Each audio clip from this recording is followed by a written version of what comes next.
fear and hysteria. Oh, and talking about clowns and arrogant people in charge, we got one down there in New York City. Mayor Eric Adams. Eric, we are on the brink of economic March Madness. And what did the equity markets do today? Bam, boom, down hard. How come? Because the Fed had. The economy is strong and blah, blah, blah, blah. No, it's not that strong. Manufacturing is getting really weak. You know, the whole export around the world is going down. Germany's that far from the recession. The whole thing is slowing down globally. Protests going on all over the world. Big one in France today. This is just the beginning of it. Over in Israel, week after week. No, this thing's going down big and hard. You better prepare for March Madness. Oh, gold took a big hit today, too, down over $30. What does it mean? So this is very serious. Now the bet, it's almost 67% of the street is betting that the Fed's going to raise interest rates 50 basis points. All of those variable rate loans,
YouTube, Black Tiger Miner back for another, you guessed it, Alethea AI video. And yes, I'm excited because Alethea is back up. It was a rough week last week, but we're back rolling this week. So let's get to the numbers. I got a couple of videos to show you. I was actually looking around to see if we had a video or if we had a new message or any new information about why it's up, but it looks like the market as a whole is up. So I think it's just riding a wave. As you see, Bitcoin is up 13.7%. So I think it's just riding a wave there. But let's look at the numbers and then check out this video.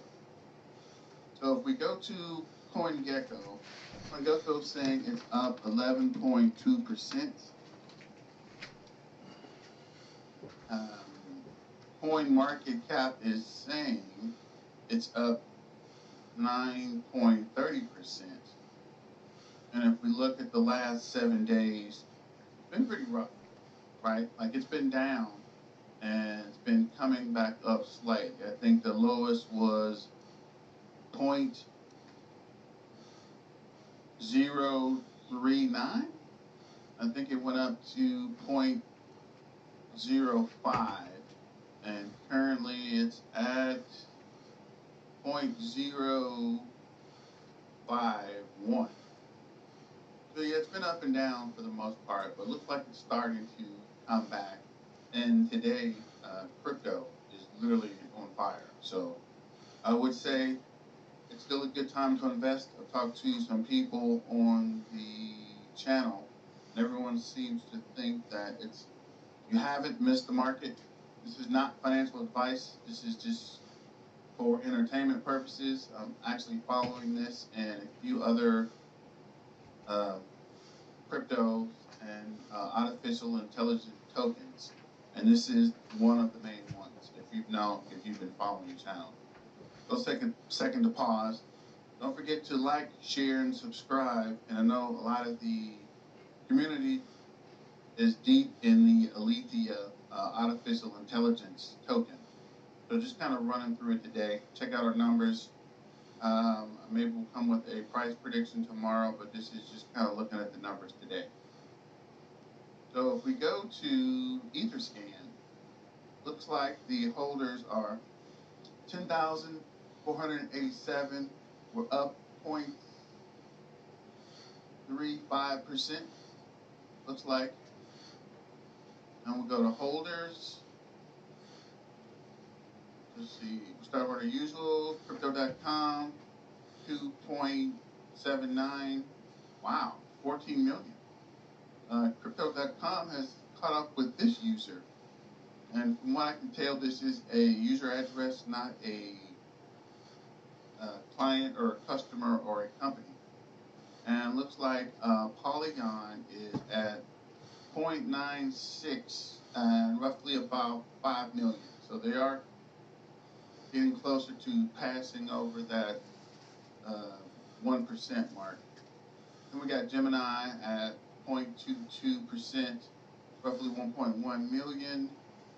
And Sparta Group is still at 0.16, 862,000. They could come up as well. Gate.io is 0.16.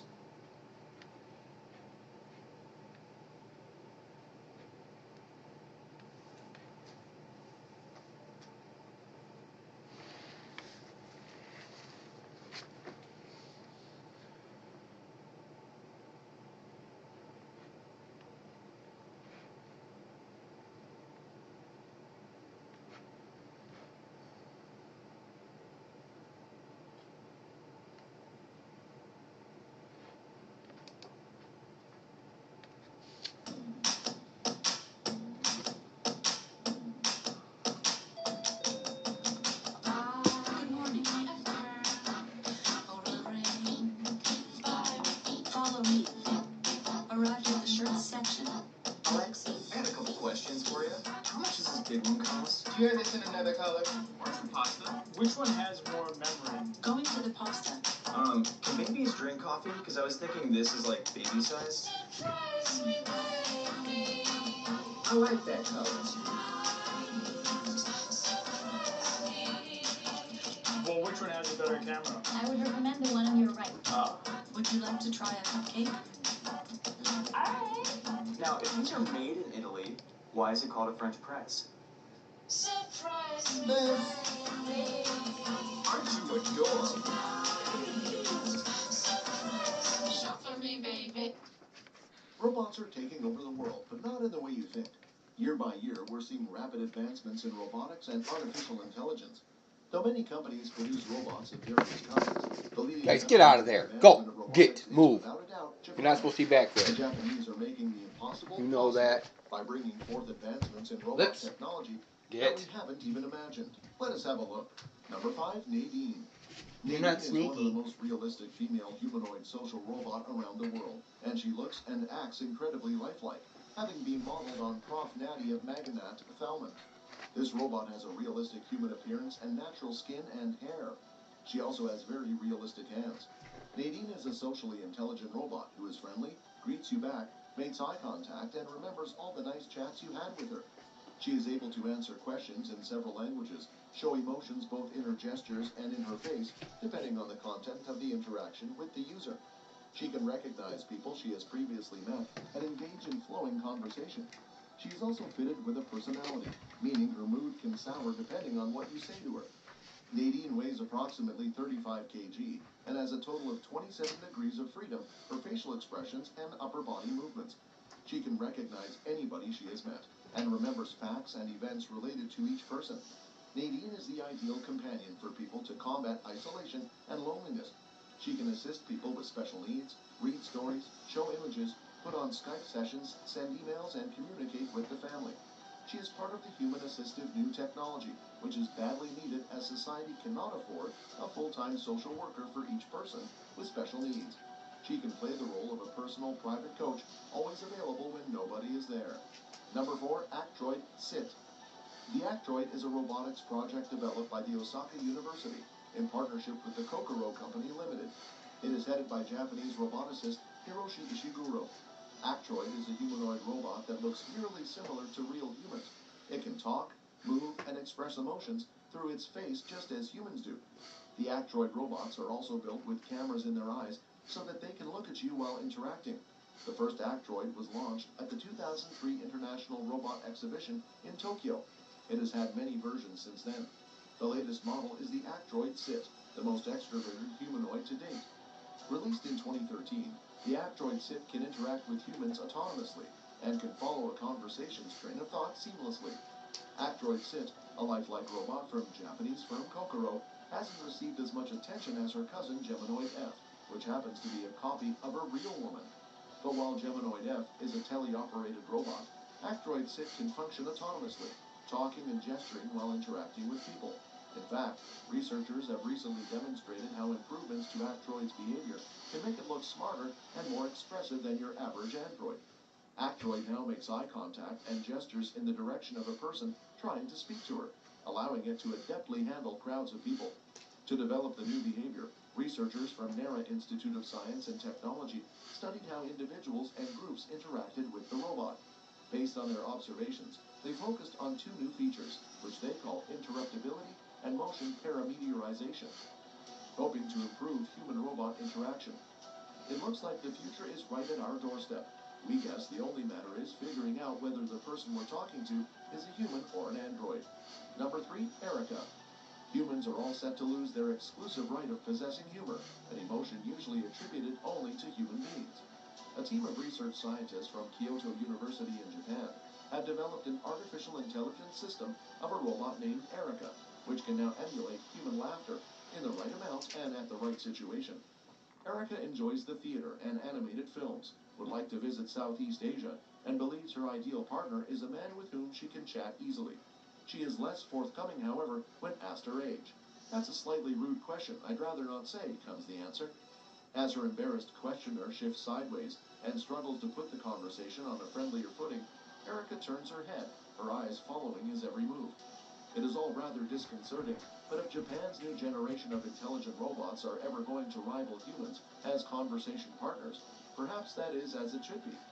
Erica is one of the most advanced humanoid to have come out of a collaborative effort between Osaka and Kyoto universities, and the Advanced Telecommunications Research Institute International. Erica, however, looks and sounds far more realistic than Ishiguro's silicone doppelganger, or his previous human-like robot, Geminoid F. Though she is unable to walk independently, she possesses improved speech and an ability to understand and respond to questions. Her every utterance accompanied by uncannily human-like changes in her facial expression. Erica, Ishiguro insists, is the most beautiful and intelligent android in the world. The principle of beauty is captured in the average face, so I used images of 30 beautiful women, mixed up their features, and used the average for each to design the nose, eyes, and so on, he says, pacing up and down his office at ATR's robotics laboratory. That means she should appeal to everyone. Number 2, Asuna. People often look at humanoid robots and think, that's creepy. However, Asuna is so human-like that you might find yourself thinking she's cute instead. Researchers have determined that there is a human instinct to react with disgust when people see something, such as a doll or robot that appears to be too human, while still falling short of looking exactly like the real thing.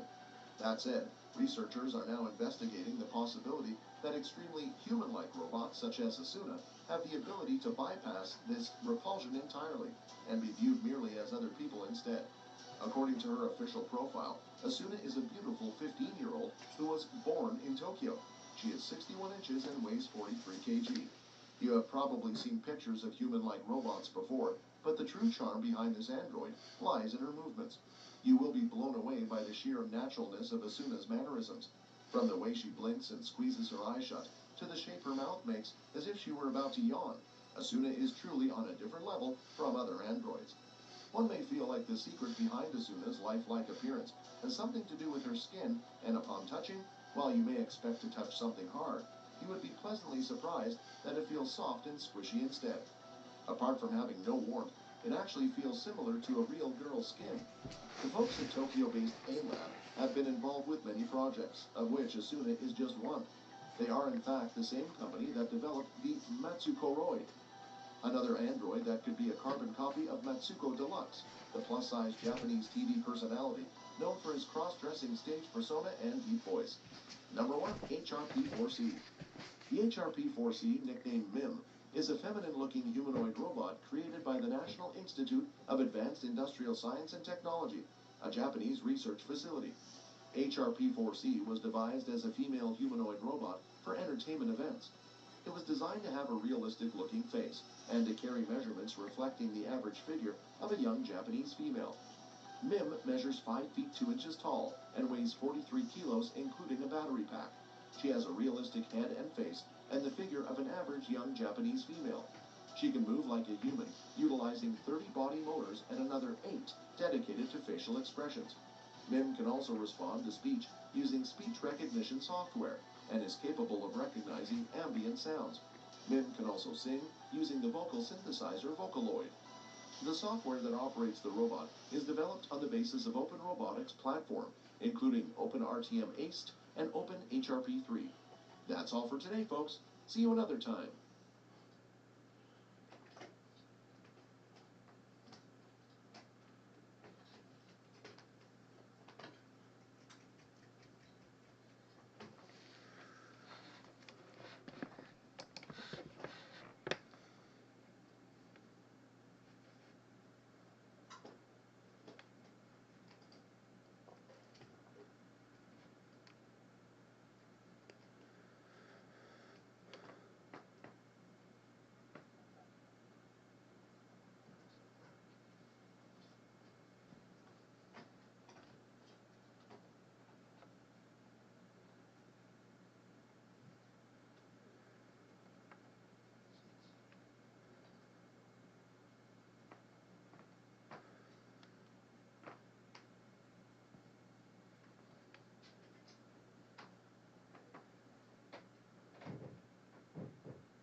What are you guys doing? Oh no, get out of there. No. Is anybody in there? Come here. No. No, no, no. No. Stop going down there. Stop. No. Is that it? Better not be anybody else down there. No. It's not where you play. You know better, Two Eyes. I keep telling you no. Stop it. Don't keep doing it.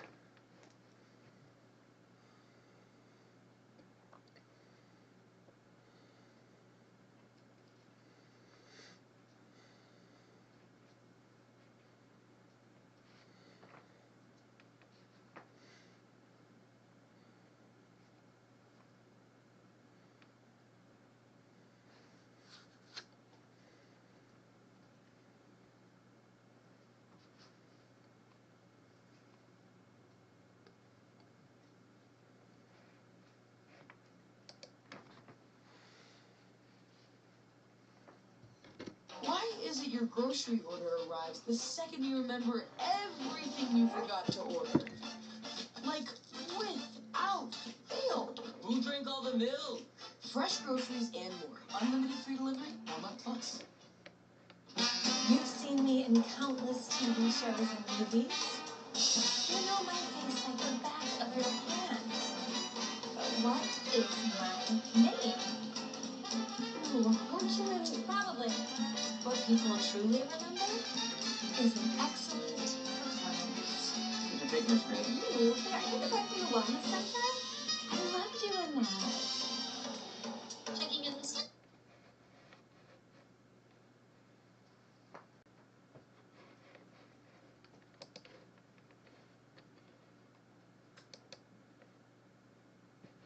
All around the world, there appears to be a number of strange occurrences that seem to create a manipulation in both space and time.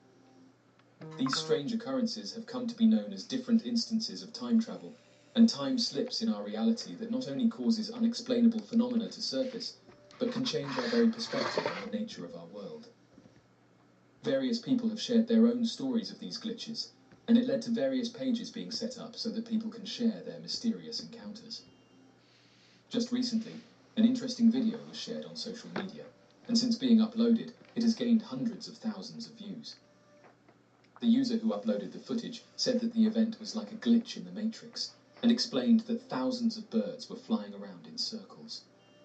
The uploader said that the video was taken in Flatwoods, West Virginia, and that she had never seen this many birds in one area before.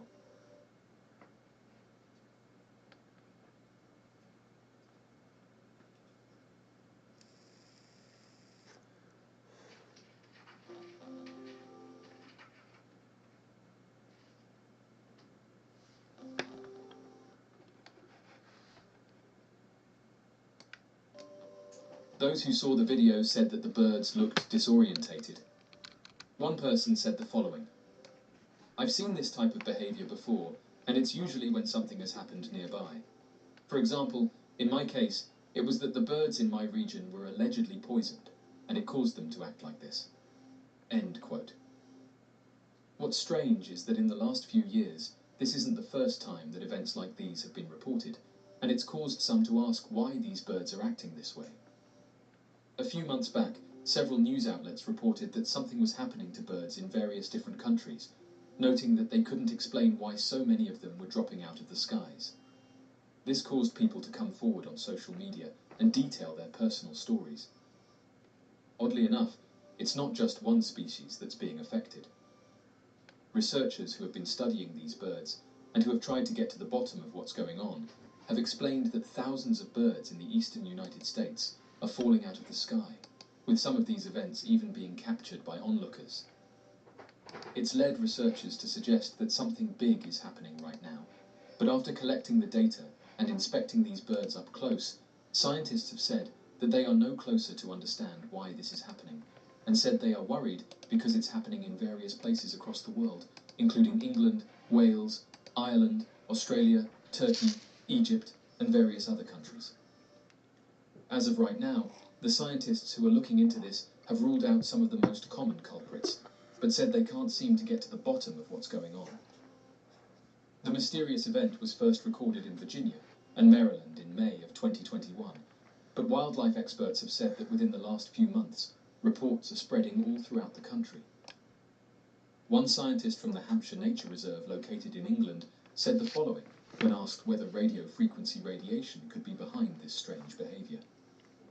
Yes, radio frequency radiation can affect birds.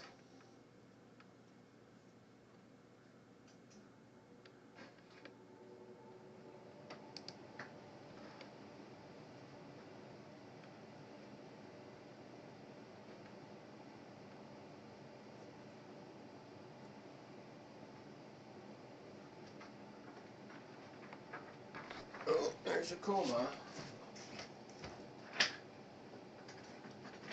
Cold out there, ain't it, buddy? Yeah.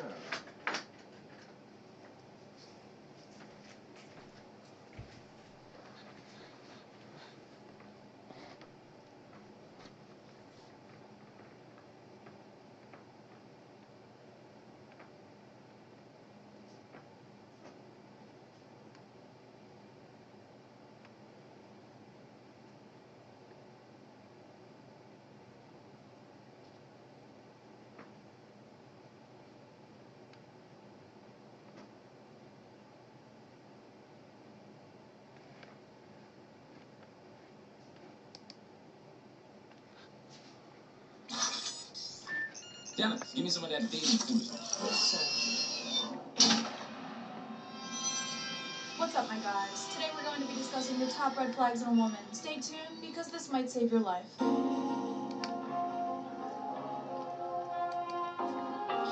Female dating coaches explain red flags in women. Highlights. Welcome to Men's Fab.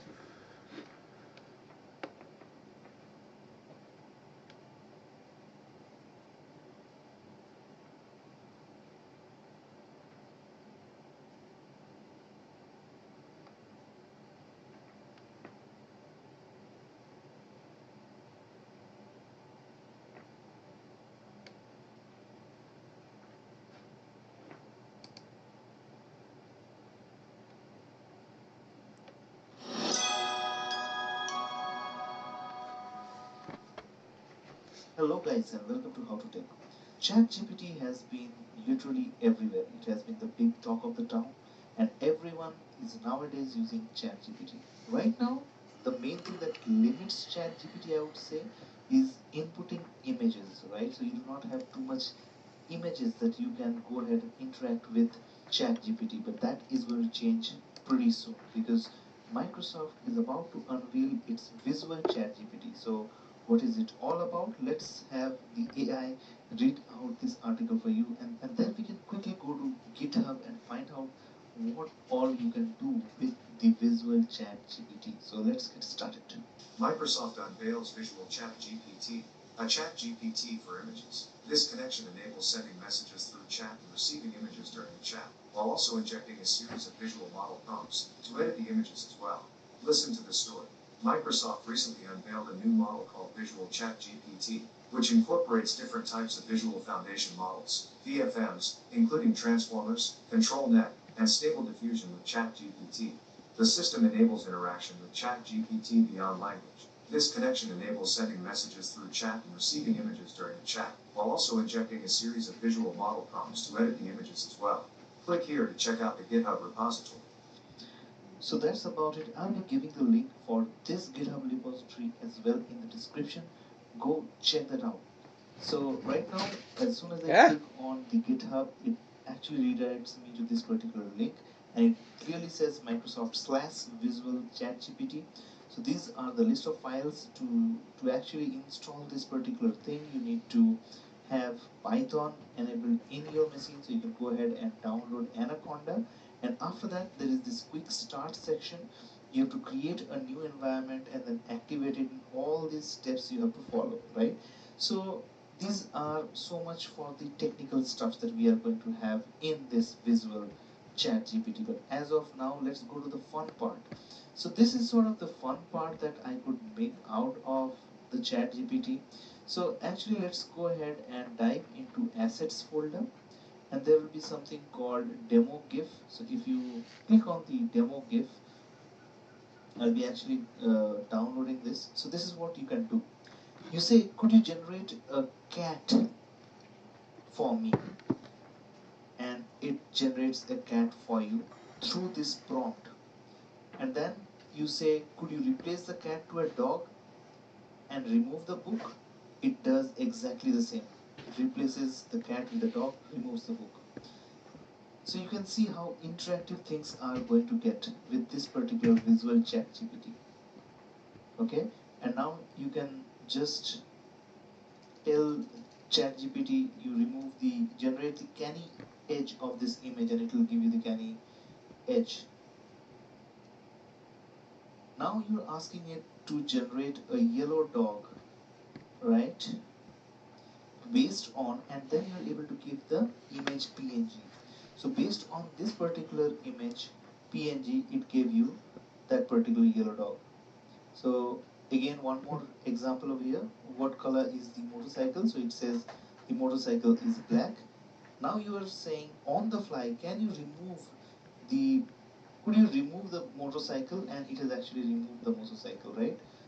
So guys, these are the fun things that you can do with the visual chat GPT. I just wanted to show you before it comes out live in production, probably by Microsoft. It will be probably soon integrating the visual chat GPT with the chat GPT capabilities as well. So this is a huge progress, right? It's just taking you leaps and bounds, and you can go ahead and experiment with these images and do whatever things using a particular image on the fly, right? So what happens with Midjourney is we just give a prompt and wait for an image, but using Visual Chat GPT, it takes you one more step further, right? Because you can go ahead and edit the image on the fly. You can remove objects and you can change objects, and whatever you feel like your image should be, you can go ahead and give those particular prompts and change the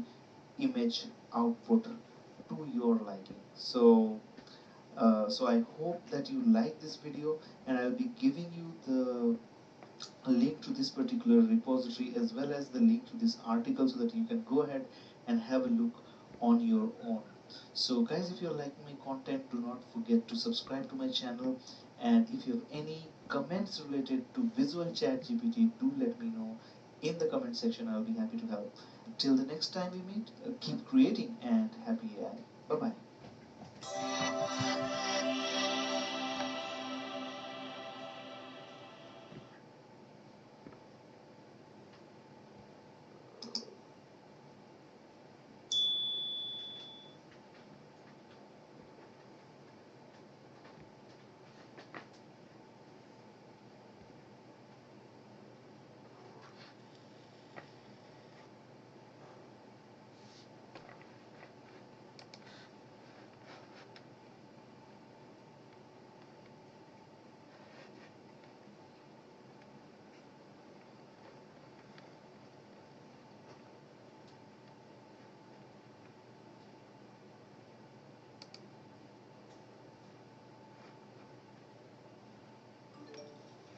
Hey Greg, Rena here. Want to show me the problem with the chair?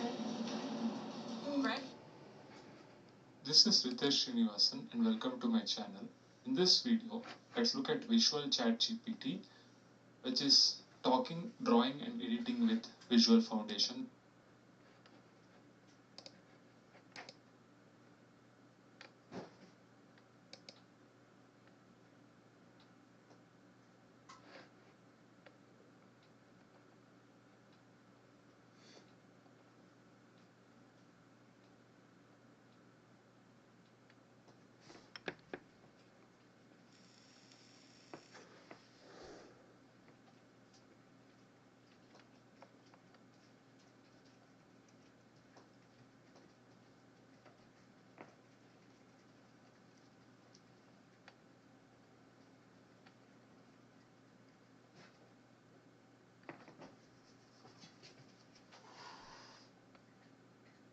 Why are you being bitchy, China? I know it's you, China.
What would happen if you give ChatGPT eyes? Well, that's exactly what this guy did. GPT-4 is coming this week, and if it's multimodal, we can predict what it will be capable of. Microsoft just introduced Visual ChatGPT. It allows you to send, receive, and edit images while you are in chat. Midjourney just revealed version 5. Wonder Studio changes 3D animation forever.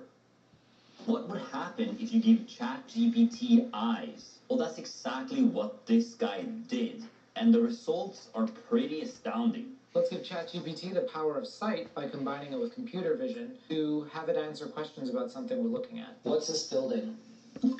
This building is the Young Museum in San Francisco, California. When is it open?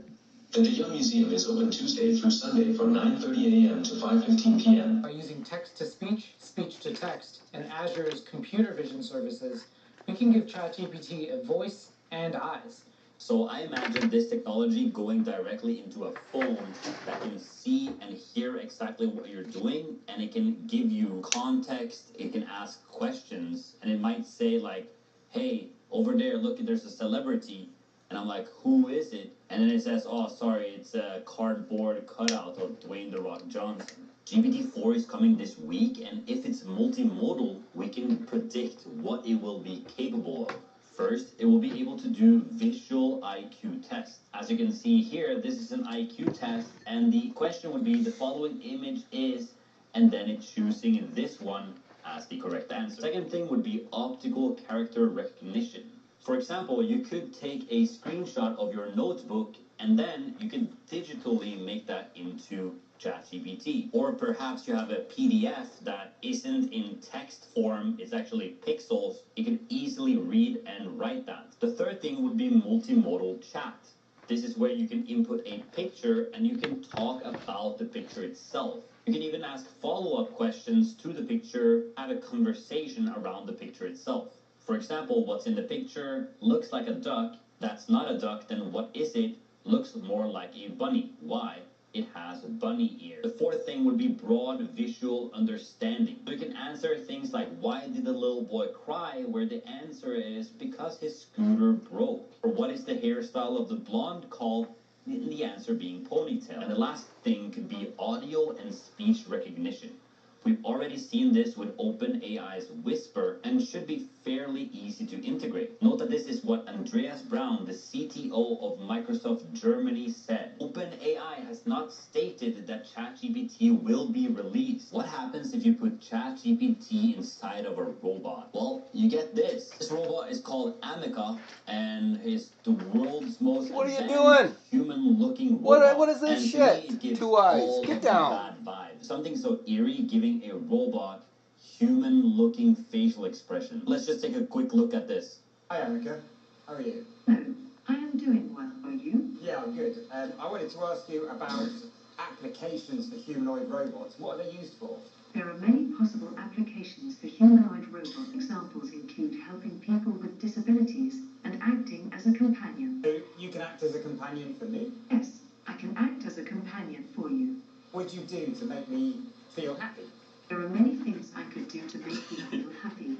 I could listen to you, offer advice or support, do something we enjoy together, or simply be a friendly and positive presence in your life. The facial expression she makes when he asks about, can you make me happy, is you don't even need to say any words. Like, yo, I don't want to make you happy, dude. Can you be a companion to me? Can you make me happy? To me, it's really creepy. It takes off all the boxes of something that I don't really like. And putting an AI into a human-looking body is kind of weird. I imagine asking it something like, do you want to end humanity? And the robot is like, no, I don't want to end humanity.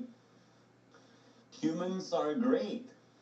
Microsoft just introduced Visual ChatGPT. It allows you to send, receive, and edit images while you are in chat. Here it asks, can you generate a cat for me? Sure, here's a cat for you. Could you replace the cat to a dog and then remove the book? And it just does it. Cool. To generate the canny edge of this image, it kind of edits it into this. Have a filter, and can you generate a yellow dog based on this is a yellow dog for then it sends a motorcycle picture. Which color is this motorcycle? It's black. You remove the motorcycle and it just removes it from the image. Just kind of crazy. Cool, what's in the image? The image contains a yard. When will we actually be able to access this? I don't know. Hopefully ChatGPT 4 will get launched and has this feature built in. To me, the most fascinating thing is that you can talk about the images, or you can probably just copy and paste a bunch of images or text instead of having to write a bunch of things, making us all way more productive so we can save a lot of time. Midjourney just revealed version 5. Which of these images would you vote on? The Midjourney team said that these images are not representative of the V5 algorithms we will release soon. These images are plain/boring/unopinionated to help the system learn whether V5 should have a different style from V4. You should notice images are higher resolution and have generally better detail and stylistic range than V5. To me, it does a lot better at realism, people, and what you all have been waiting for, hands. And look at this image and tell me you can say that this is AI art. I could never tell this is a photo or not, but it's 100% AI generated. What about this? Things are just gonna get crazier from here. So this guy asked Bing AI to explain the SVB bank collapse in monkey banana terms. And this is the message Bing AI sent.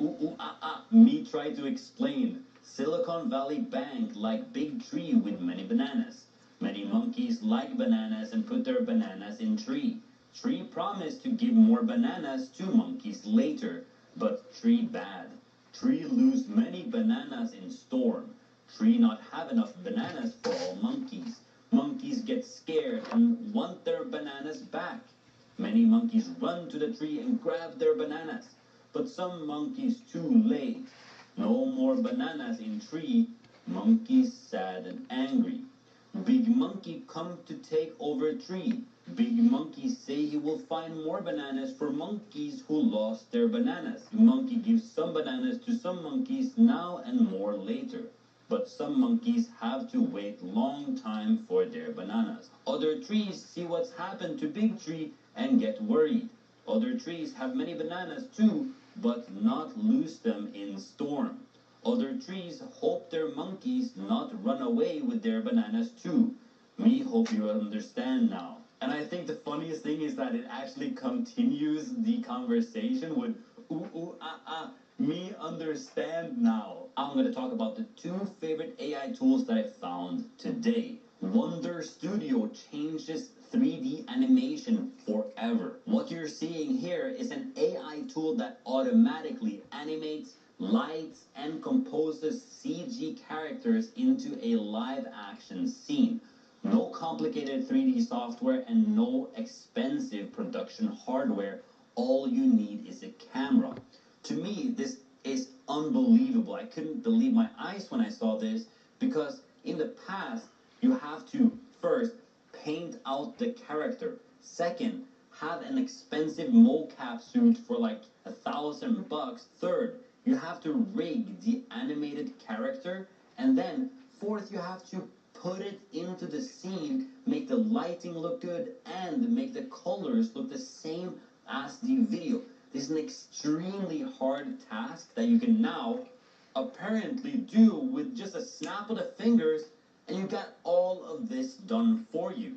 And I seriously thought that this was fake, but then when it got real to me was Steven Spielberg is in the advisory board, blending the physical reality with the digital reality. It's not open to the public yet, but you can join in the link in the description to the closed beta. Next tool is you can now get all big language models under the same roof for the first time. Look, you can just submit, and then you will have all different language models put out their different answers. So you can compare the output of OpenAI, ChatGPT, Anthropic's Claude, and Cohere's language model in a single playground. I'll give a link down in the description. I'll show you what happens if I, for example, write, how can I get people to subscribe?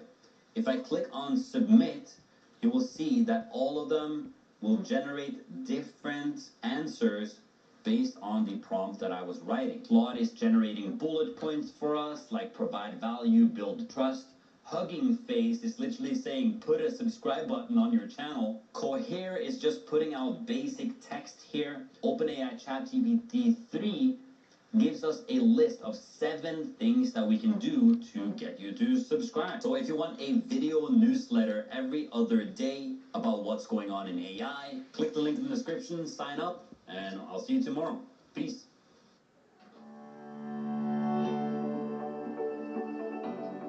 Precision systems, including closed-loop systems with high-resolution time-domain analysis or frequency domain analysis, all require precision and wide bandwidth. I'm Claire Krogh, a Senior Applications Engineer for the Precision Technology team at Analog Devices, and we put signal chains to work for you.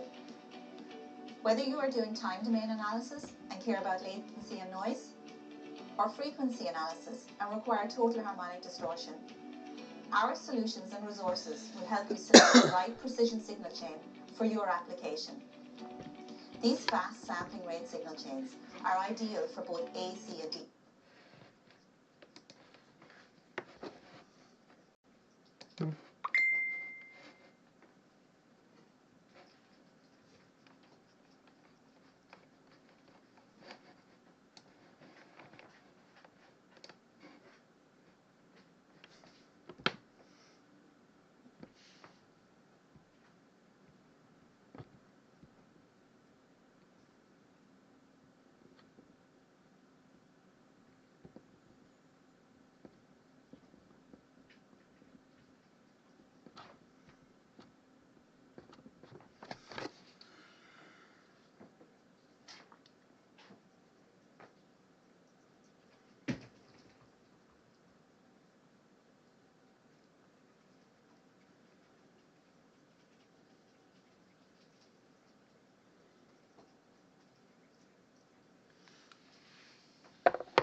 The World Health Organization, which you all know, they have a treaty with pretty much all the countries around the world except for 4 that are pushing their agenda in terms of taking over sovereignty when it comes to the next medical emergencies or pandemic. Of course, we got folks like Bill Gates saying we have a next pandemic coming up, or it's going to be planned apparently. But World Health Organization comes out recently recommending stockpiling meds for radiological catastrophe.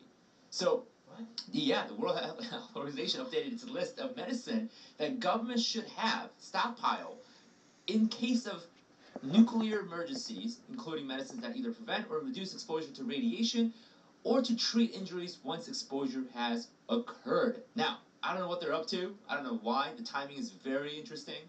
Sure. By the way, stockpiling medicines and stuff, this isn't new.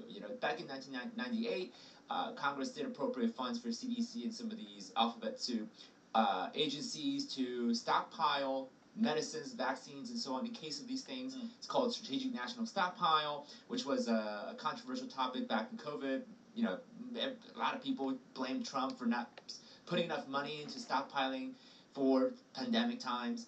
But the timing is interesting because, back in February 21st, which wasn't a long time ago, we heard from Vladimir Putin, right, who said, hey, we're going to suspend our New START treaty, which is the nuclear arms treaty that they had with the United States, which basically caps both sides from creating additional nuclear weapon. I think the limit's like 1,550 nuclear heads or warheads. And so Putin comes out and says that. And obviously, we also got news that Putin put some nuclear weapons and warheads on combat-ready. That's been going on. That's been going on for a while. Russia they just did a massive missile strike on Kiev this morning.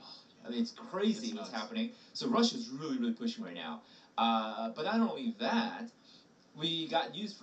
China increases. This is, I believe, News National. Yeah, you guys can go check out. By the way, you guys can check out the links to all of our research articles, This way, we're not pulling out of our butt. We do our research with a research team. And see this for yourself, guys. Oh, yeah, right? for sure. Yeah, Do we your own want you guys, right, exactly. We want you guys to do your own research. Yeah, so CIA now warns of a real potential invasion. Oh, we've been knowing about China wanting to take over Taiwan and so on.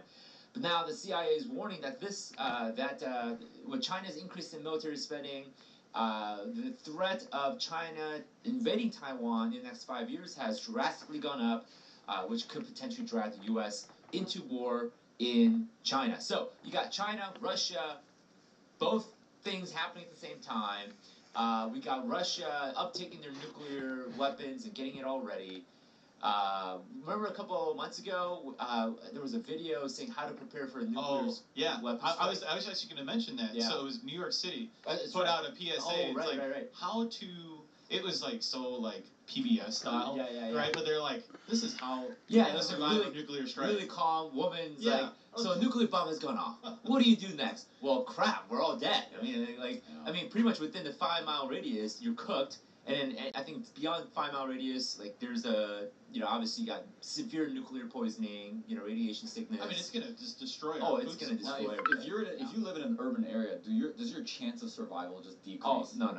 I'd say for everything. You're in an urban area. Okay, let's put this into perspective. In an urban area, everybody's living on top of each other. Yes. Right. So, it could be any kind of disaster, a nuclear strike, whatever, zombie apocalypse, right? The first people that are royally screwed are people who live in cities, unfortunately. Oh, right, and which, I mean, that might not be yeah, no. Well, so, I mean, what do you guys think? Timing is interesting. That's what it is, right? If this came out, let's say, last year, before the Russian invasion, before the talk about potential for Ukraine invasion, okay, got it, right? We went through the pandemic. Maybe this was more of a pandemic thing, but now we're in a war. Technically, we're in a proxy war with Russia, testing all of our weapons there, and then now we got China. We don't know what really is going to happen in Taiwan. The medication that supposedly the World Health Organization is telling us to stockpile, if I remember correctly, it's prevent radiation, right? Reduce exposure to radiation. I mean, what is? I'm thinking in the event of a nuclear war, how effective are these medications really? Like, you guys would know better than I would. Yeah, so, dude, I mean, a medication is not going to prevent you from getting radiation poisoning. It's not going to prevent your skin from burning. Right. From any of this stuff. Yeah, and let's reference back to 1940. What is it, 45 when we dropped the atomic bomb? Yeah, we also had the Bikini Atoll testing many years after that. Oh, was that in the 50s? That I believe either the late 40s or 50s. So my uncle was a Marine during that time, and he was in a trench, like when they blew off, Yeah, and a lot of the sailors died of cancer. Right. Many years after. He's still around, surprisingly. Okay, well, he's still around, man. Did he grow like a third arm or something in the back? He must have had some kind of like superpower, because he's the oldest one out of the family, and he's still around kicking, man. It's amazing. You know what? That might have extended his life.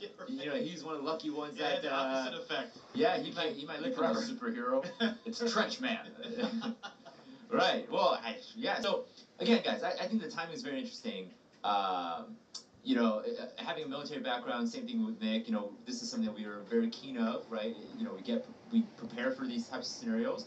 It's really interesting because we've been 20, 30 years, really 30 years since any threat of a nuclear type of thing, right?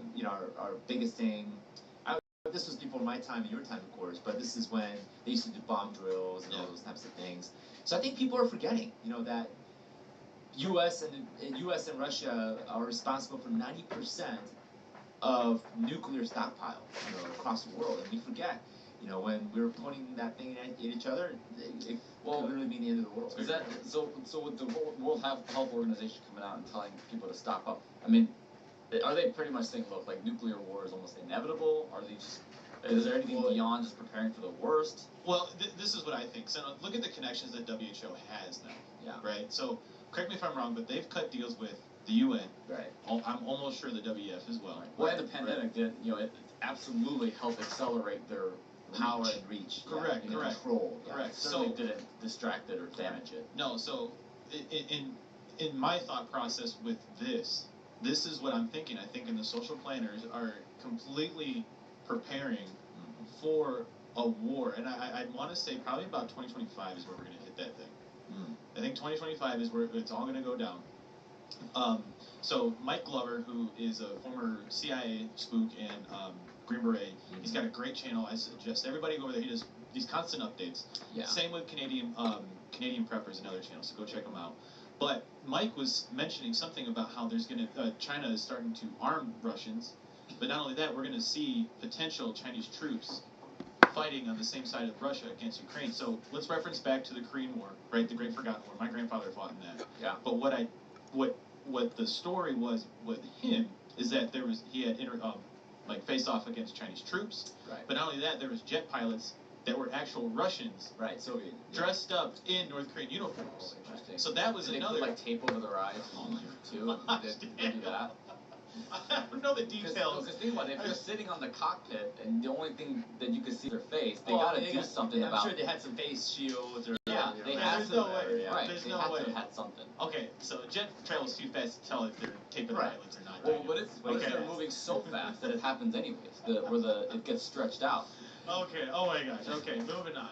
Yeah. Moving So on. So anyway, but that's my thing. Is that it's not the first time that China and Russia have joined forces and fought on the battlefield against Americans. I mean, I think that's stuff that people don't really realize. It's not taught in the history books. Nick, my question. Well, I guess Sam, you can answer it too, right? But I mean, have Cold War tensions, the nuclear arms race, that was a really big thing in the 70s and 80s. Have those tensions ever worn off? Is that a product? I think for a brief moment. Yeah. I think for a brief moment. Again, I wasn't around back to remember all this, but 90s and I think early 2000s.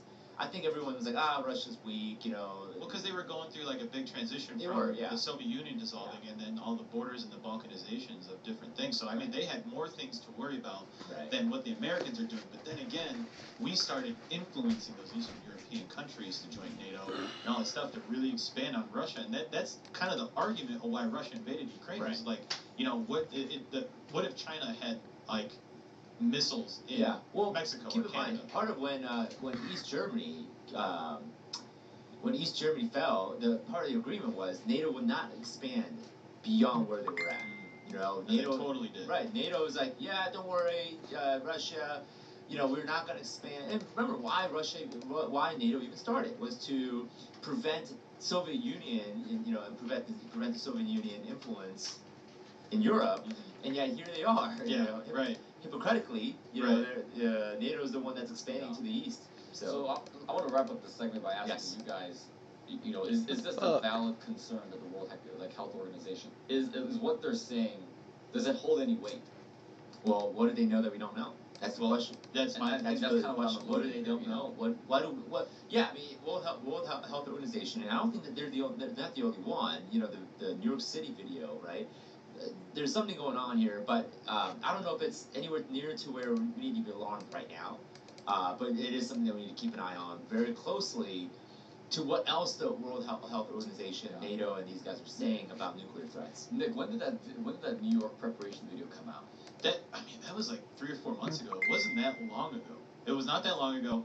I remember it. Redacted talked about it, and I had to have a chuckle because I was in the car when I watched it. I'm like, this can't be real. Yeah. This cannot be real. But it is a real threat. And here's the thing that, my perspective, the lens that I have on it plays right into the Great Reset, guys. Right. Yeah, for It sure. plays right into the Great Reset. We have a huge global conflict, right? And by 2030, there'd be probably a significant amount of the population gone, right? Because of global war. Yeah, we're gonna need cricket protein. Crickets. Livestock are dead. Well, what the Bible does talk about is, and I think this again, I could be totally wrong. I know we gotta get to the next segment here, but it does talk about like 2/3 or 1/3 of the water being bitter. That tells me there's gonna be some kind of radiological nuclear fallout type of scenario where you can't drink some of the water, found in the river. Train derailment too, right? That's another that could be a connection there too. So Yeah, there's a lot of things I think from a 30,000 foot view biblically. There's a lot of things that point towards end times. Right. It really yeah. does, Sounds of war. Right. And You read Ezekiel actual and war. you read Right. those prophecy, and a lot of it's coming down. Hey guys, what you just saw was a clip from our weekly live show that we do every single Thursday. Now, if you guys enjoyed the clip, please like and subscribe to our channel for more content like that. And be sure to tune in every Thursday at 7 p.m. as we go live to the show. Interact with us. Have questions and comments ready.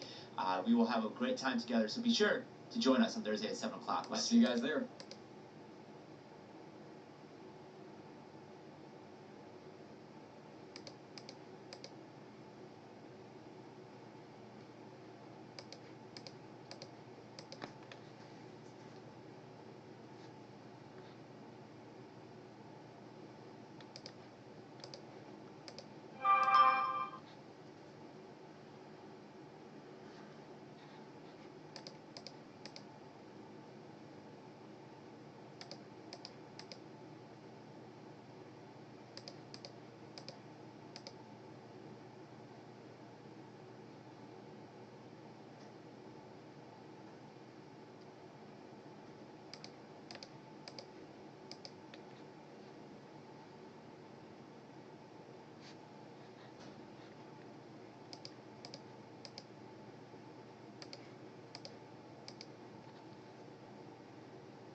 What are you doing? Get out from back there. Hey. Get out from back there. No. Come on, Lips. Go. Come on. Go.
out of there.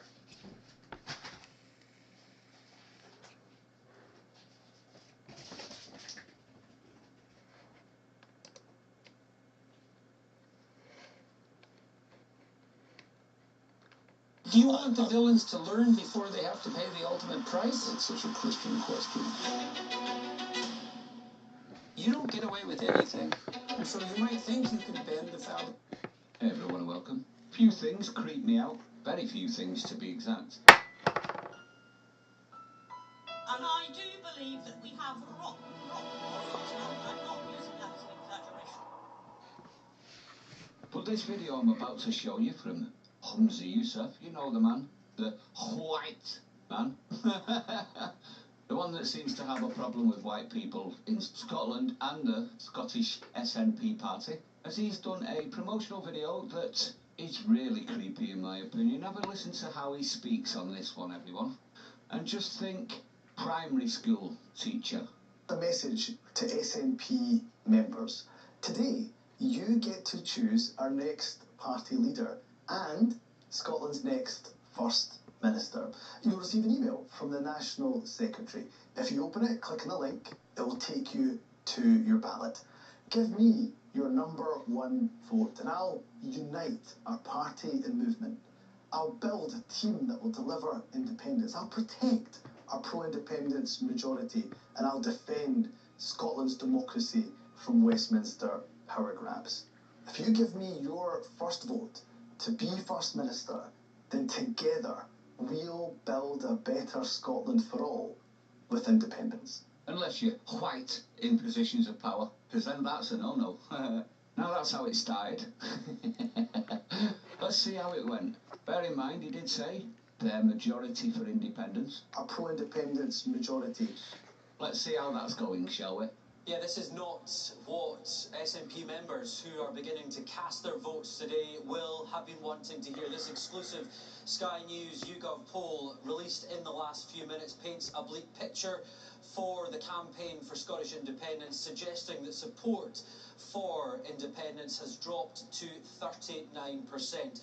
It gets worse, regardless of your view, regardless of the view of people who were questioned in this poll. 52% think Scotland will still be part of the United Kingdom in 10 years' time. Again, not something that SNP members casting those votes today will be wanting to hear. So you heard that, a YouGov poll. Don't get me wrong, the YouGov poll isn't the best idea, but it does give you a glimpse, shall we say. Something that a lot of people that I speak to have been saying is going on, and that is this drop in support for independence. Probably because of wazzocks like the last guy wanting to lead you into oblivion. It's probably something to do with that. But it is interesting, isn't it? He's saying that they've got a majority, but the actual numbers seem to be a little bit short of that. And he's talking to Scottish people like they've got the collective IQ of a single-cell amoeba. How that works, I'll never know. Unless a lot of SNP voters are single-cell amoebas. Scotland, you deserve better. Scottish people, you deserve better. And if you vote for independence, I'll sit back with my popcorn and I'll watch as you realise that the English weren't all that bad after all. Stay sane, I'll see you on the next one. No matter who you are, being yourself can be tough when you have severe asthma. Triggers can pop up out of nowhere, causing inflammation that can lead to asthma attacks. But no matter what type of severe asthma you have, Tespire can help. Tespire is an add-on treatment for people 12 and over that proactively reduces inflammation.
Why you got Dad's chip clip?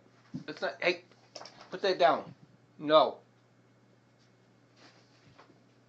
No, Two Eyes. Give me that. No, give me that. That's a chip clip. Dad needs those. You rotters. I'll whoop ya. Better find your toys. Where are all your toys? Where'd you guys lose your toys? Oh, where's all the toys? You guys need to find the toys. That's what.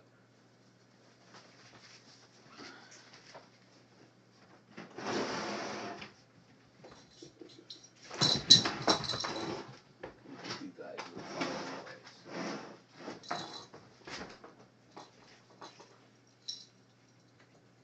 You guys have so many toys. Where are all the toys? Did you stuff them inside of shoes? Do you have them hidden in another room? Are you hiding them in the vents?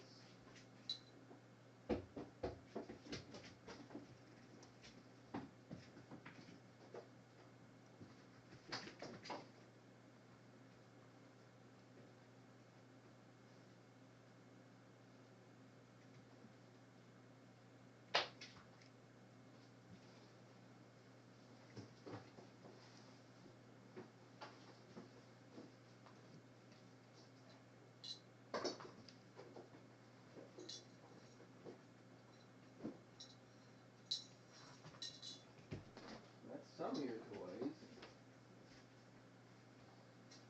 I don't know what you guys did with the toys. It's a little bit ridiculous here.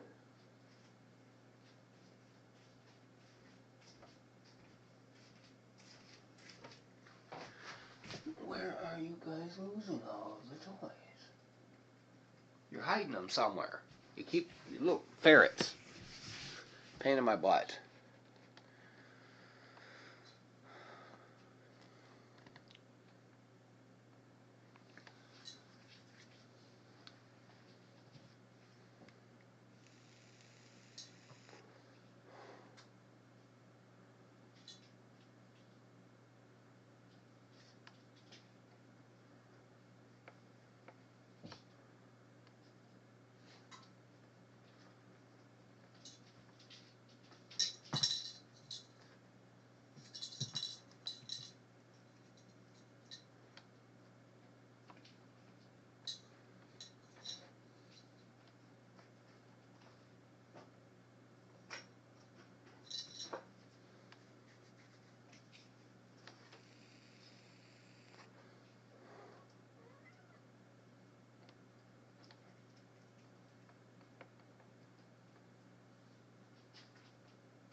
Dad, how do I stay fun?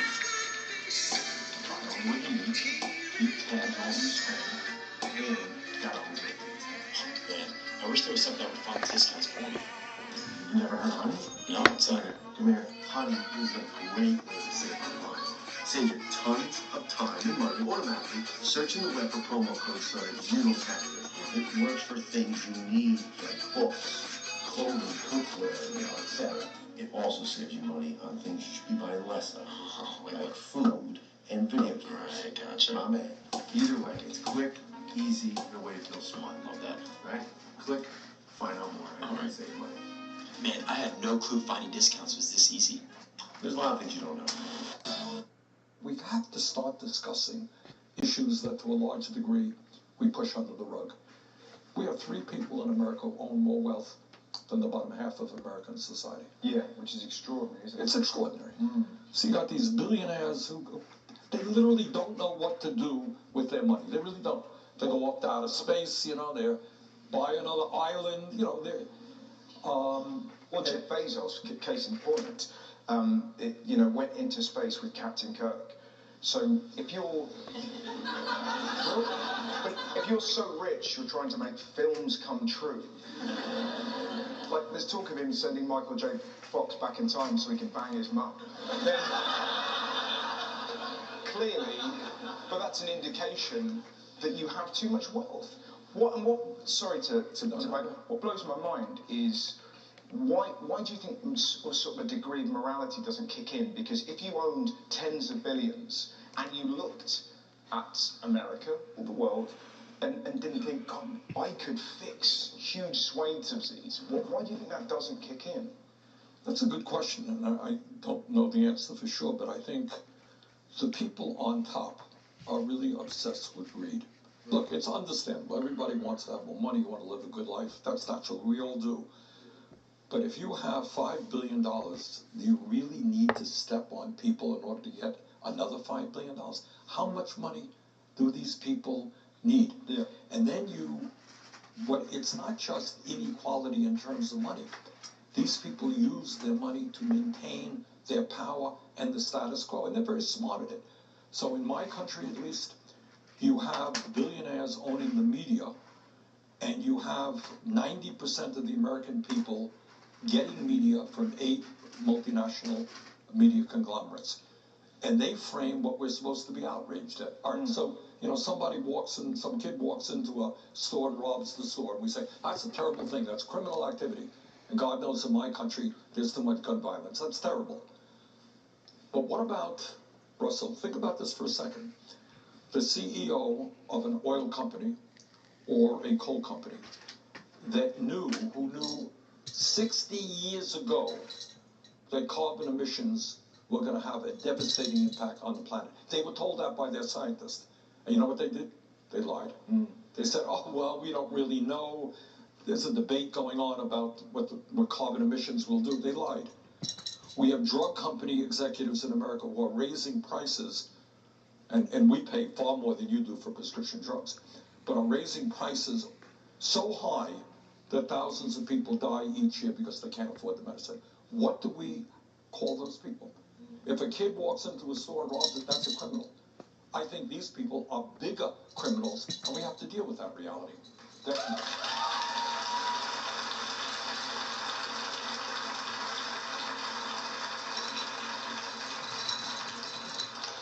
How do you do that?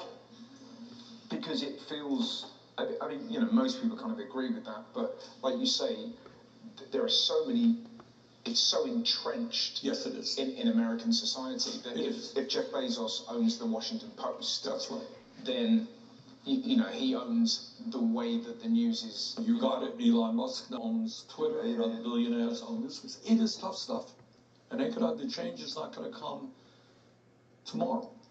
But I think the way we bring about change is the way that real change has always taken place. And for a start, people are going to begin standing up and fighting back. That's what they've got to do. Yeah. And you saw that most extremely during the pandemic, which we're still in, but at the heart of the pandemic, tens of thousands of workers in America and in the UK, these were nurses, these were bus drivers, grocery store workers, they go to work, and many of them died. Yeah. Tens of thousands died. The billionaire class became $2 trillion richer during that period. So I think it is high time to take a hard look at the structure, the economic structure of society, and the political structure, because in my country at least, these billionaires are able to contribute as much money as they want into politics and elect the candidates who will serve their interests. It feels like people don't get outraged about that because the current stories that come out of America are Superman's become a girl, or Peppa Pig's got 3 sets of genitals, or have you heard what they're doing with the kids' books? And it feels like there's that old saying that find angry people, tell them you understand their anger, find something to point their anger at, and walk away. Russell, I think you hit the nail on the head. Look, if you are the establishment, and if things are going better for you, the top 1% than ever in American history, you like what's going on. It's great. All right, how do we deflect attention away from that reality? How do we deflect attention that the rich are getting richer and you are getting poorer. Well, we entertain people in a dozen different ways. Yeah. So you got television. In the United States, you can turn on cable television. You got literally dozens and dozens and dozens of stations. Everything in the world you can possibly want, except talking about the reality of American life, who owns American life, and how we can move in a different direction. Surely the way to do that is to write an amazing sitcom about American life. And I mean, you have to put it through the machine that works. You won't get it until you get now.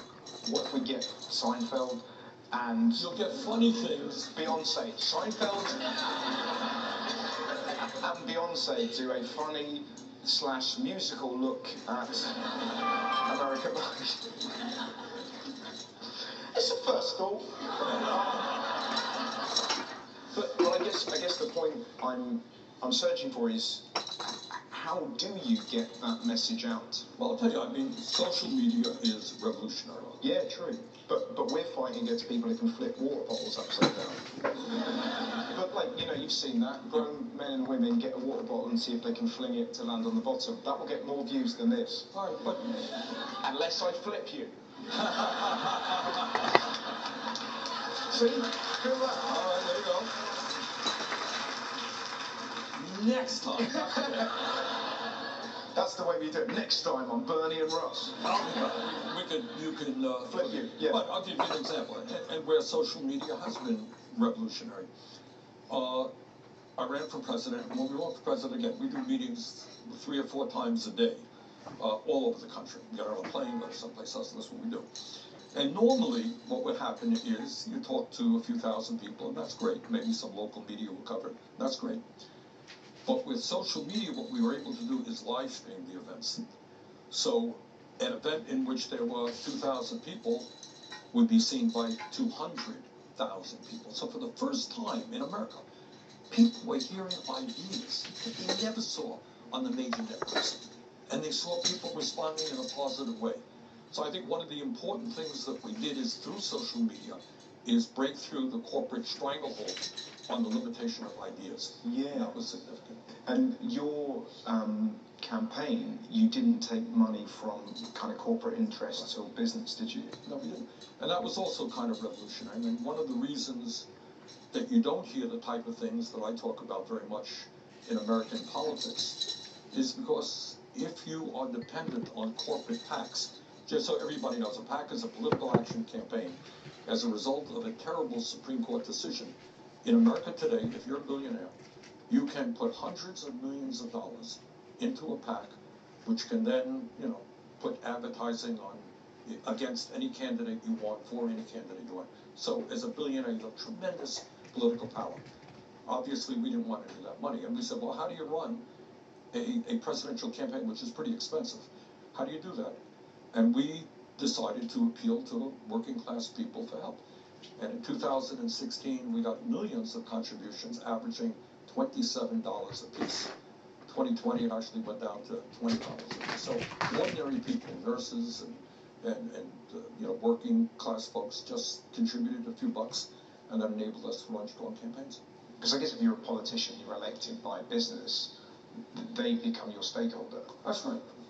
So how close are you as a country being able to stop sort of lobbyists? That feels like an impossible thing to do. Let me give you an example. Your point is exactly right. Look, if I make a major contribution to me, you personally, okay. If you want to run for the Senate or someplace in New York, and I help raise $50 million for you, you're indebted to me, right? Yes. In terms of lobbyists, do you all know what lobbyists are? All right. Again, the terms in the United States may be a little bit different than here. Lobbyists are people who represent corporate interests trying to get their ideas and their needs through. Give you one example. There are 100 members of the U.S. Senate. There are 435 members of the House of Representatives, 535 members of Congress. There are 1,700 well-paid lobbyists from the pharmaceutical industry in Washington, D.C. Wow. Isn't that extraordinary? Yeah. And the result of that, these guys have managed to create a situation where, unlike the UK, by the way, they can raise prices at any level they want. You go to a drugstore, buy medicine, price is double than it was last year, no problem. they can do it because of their power, their money, their lobbyists.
Welcome viewers, this is a video that I never wanted to make, but here I am forced to make it due to unfortunate circumstances. A week ago today I received an email from YouTube saying a video of mine had violated their content policy and a strike had been pushed onto my channel. For you more active users of the channel, you might have realized I haven't uploaded in an entire week, which is very abnormal. It is because of this strike. Some of you viewers of the channel might also know that I used to upload Minecraft video game content on this channel quite frequently. It was tutorial content, which means I would show you guys how to do things like add mods into Minecraft, or maybe build something in the game. It was pretty much just any regular run-of-the-mill Minecraft content you would find here on YouTube. YouTube's content policy actually has a pretty lengthy history of false flagging content, not only on my channel in particular, but other people's channels as well. I'm sure you guys have heard of this classic YouTube error that they've done nothing about for years. Let's just take a look at the email. So here's the email they sent me. As you can see, Matt Video Productions, your content violated YouTube's community guidelines and has been removed. My channel name isn't even named this anymore. I guess it's still an abbreviation for it, but it's interesting that this older name is still used. So they say it's a circumvention of technological measures complaint regarding the following content. This video is incredibly old, by the way. This video is over 7 years old. I'm 22 right now. I'm about to be 23. This video was uploaded when I was 15 years old. Just to give you a perspective of how long this video has been on YouTube without any complaints. What does circumvention of technology measures mean? It basically means piracy. They're claiming that I am showing people how to pirate stuff in this video. Now, obviously, this video is from 7 years ago. I can't even go through the video with you guys to show you, that it's not piracy and prove that to you, but it's pretty obvious. The video is titled How to Get Ender Pearls in Minecraft PE. The game isn't even called Minecraft PE anymore. This is the mobile version of Minecraft that you would find on your iPhone, for example. It's not even called that anymore. And back when I actually uploaded this video, Ender Pearls, which are a typical item in the game Minecraft, was a mod that you could actually get for the game. It wasn't even a part of the game yet. Nowadays, it's already actually built into the game, so that's how old this is. Anyways, in the video, I basically show off the incredibly simple mod. The video's like 3 minutes long, and I show you how to download the mod. So I'm assuming that YouTube is mistaking me showing you how to download a Minecraft mod for me showing you how to pirate the game, for example. However, YouTube doesn't really take their time to actually look through the video and make sure that everything's correct before just issuing a strike on your channel, which is very detrimental, by the way. We'll get into that. So obviously, I quickly recognized that this video did not violate any kind of content policy, so I sent out an appeal. There's an appeal system in YouTube when you get strikes. And you'd think with the appeal system that a real human being would look through that appeal to make sure that everything stacks up. But no, there's apparently a robot that is going through the appeal system, because within 15 minutes, and by the way, I got this claim at 10 p.m., at 12:06 a.m., which is like 2 hours later, they just reject my appeal. And you know this is a robot because there's no one over at YouTube working at 12:06 a.m. reviewing your content, so they just automatically deny any appeal you send out. They don't even look at it. So I doubt they've reviewed anything and determined anything. They just automatically denied it. My only option is to go through YouTube's chat support, which I then did. And after going through chat support, They said, oh, we're going to add some additional information to your appeal, basically reopening my appeal. And I'm like, how long is this going to take? Because I have sponsored content I need to upload. I literally have signed contracts with companies to upload ad integrations. They basically say, we don't know how long it could take. And the entire 7 days, they just never got back to me. And my appeal is still sitting there open on YouTube saying, we're reviewing your appeal. It's been over a week. So essentially, they did nothing about this. They've completely ignored my complaints here. They've ignored my appeal. And I had to sit there not being able to upload content for 7 days on YouTube. A strike does a few things to your channel. First of all, your first strike, you can't upload for 7 days. It takes a few months for that first strike to actually disappear off your channel as well. And if you get another strike, you won't be able to upload for 2 weeks. And then if you get a third strike, they just delete your YouTube channel. So I have to sit here in fear essentially of my channel getting falsely striked over old Minecraft mod reviews. So that night I went and I removed about 75 videos from my YouTube channel that are about, Minecraft mods, for example, or they have limited ads for seemingly no reason, by the way. And I was coming up to my 1,000th video, which I was kind of excited about. It might be a year before my 1,000th video again, because I had to remove all this old content that I worked really hard on, and I'm afraid that they're just going to false flag it. I also reached out to YouTube on Twitter, by the way, which is a very common thing YouTubers will do when they have issues like this, and they essentially just ghosted me. They responded to me saying, here's a link to the YouTube community guidelines, and they just essentially ignored me. You see, when you're a smaller creator, I don't have 5 million subscribers, they don't care. I don't have a huge Twitter following to scare them into making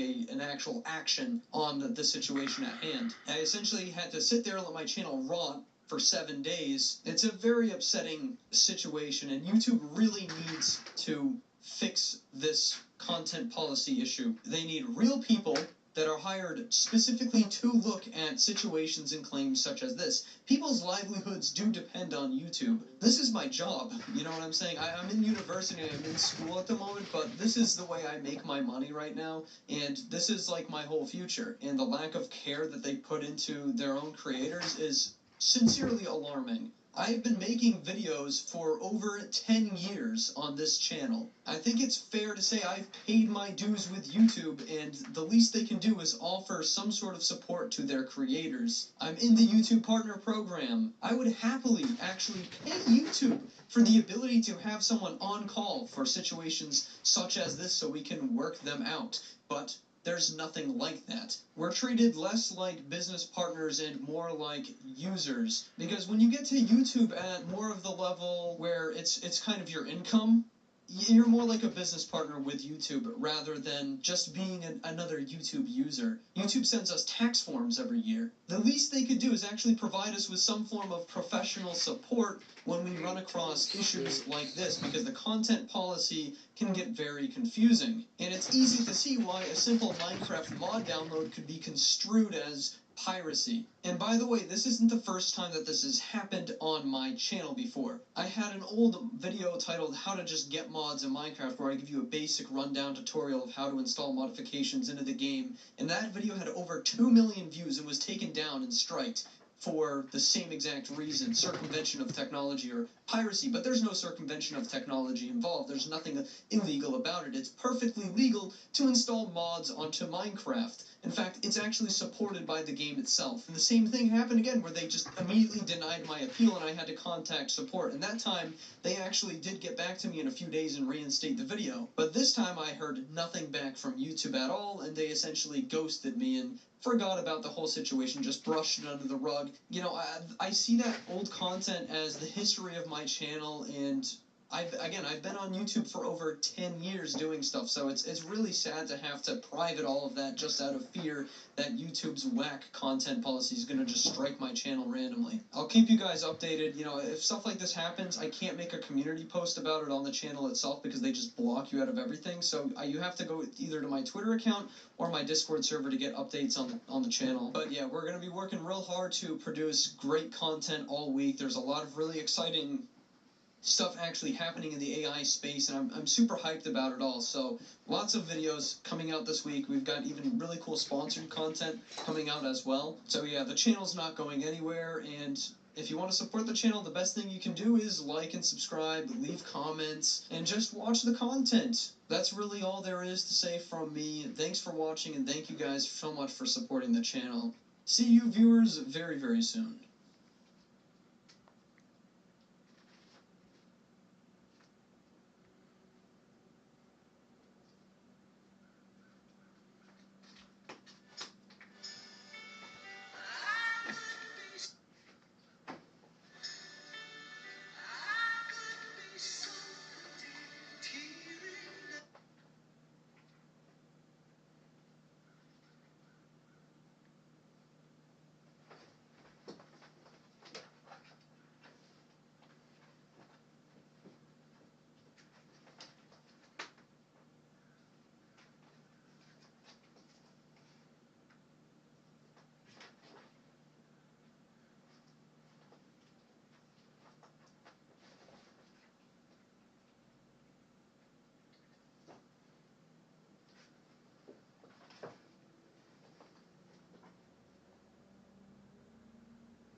There's something coming.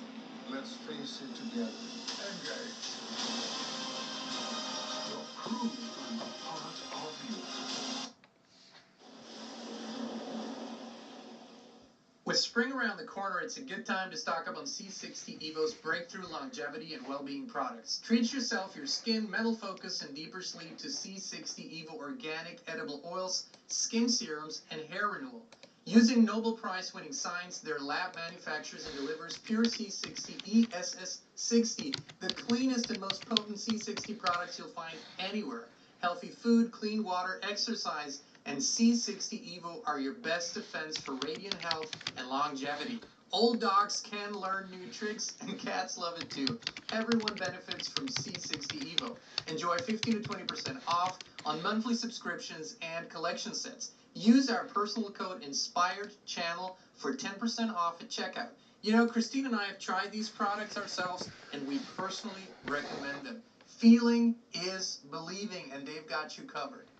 Hey, Inspire Tribe, my fellow freedom lovers, John Nolan here. Thank you so much for tuning in. Thank you for liking, sharing, commenting, subscribing, and hitting the notifications button so you'll get notified about new videos every day.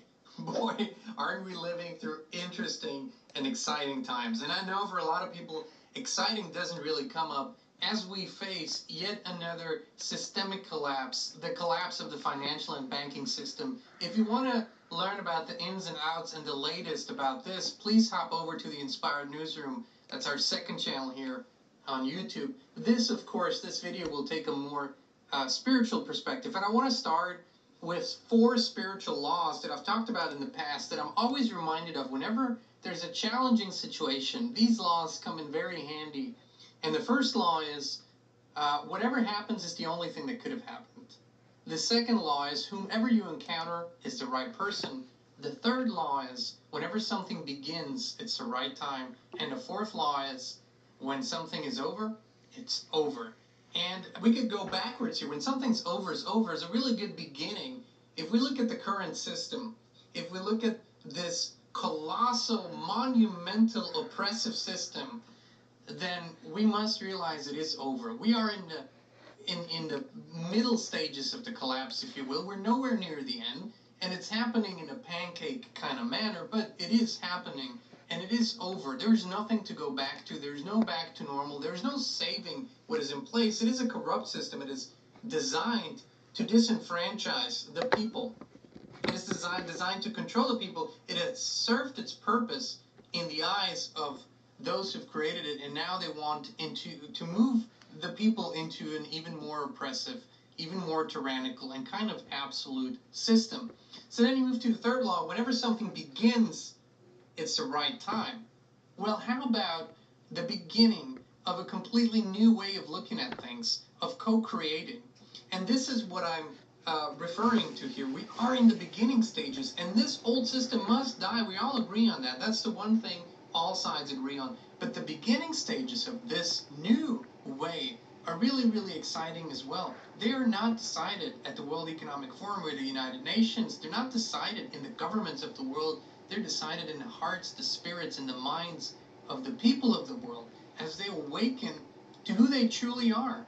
And what kind of guidance might we need for these times? Well, I would like to remind you of the 10 Native American commandments. Very beautiful. Let's watch this together.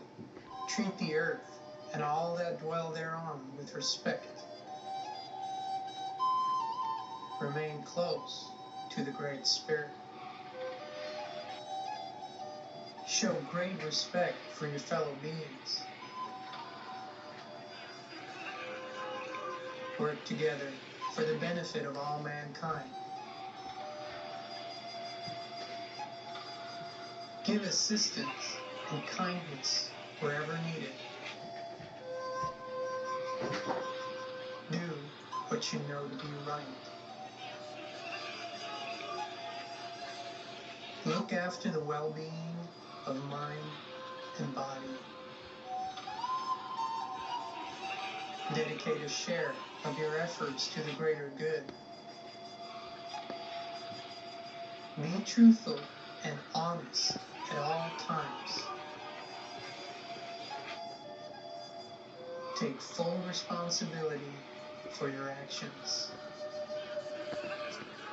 Today's gaming forecast calls for high winds and flurries of excitement at Wolfe Casino Resort.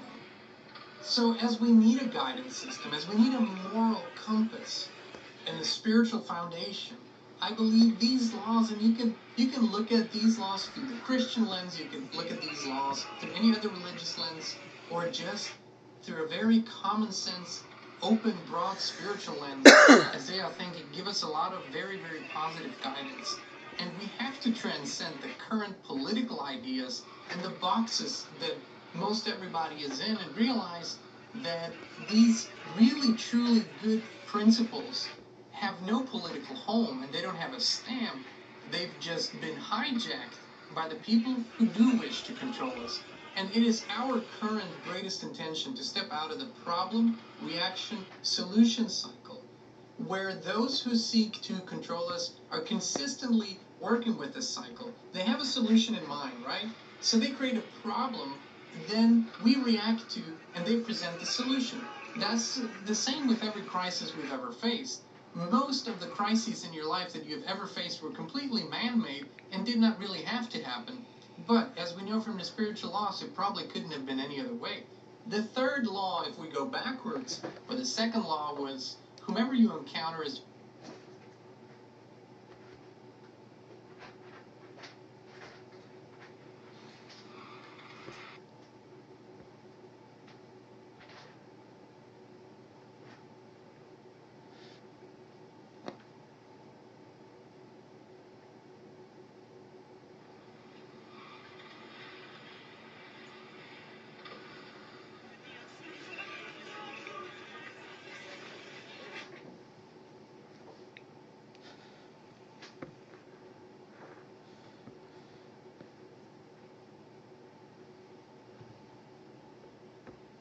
whatever you think about doing, don't do it.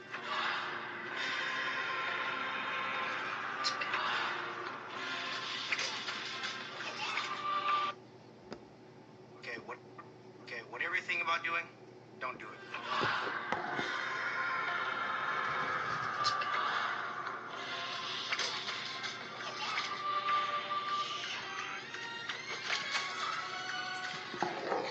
Okay, whatever you think about doing, don't do it.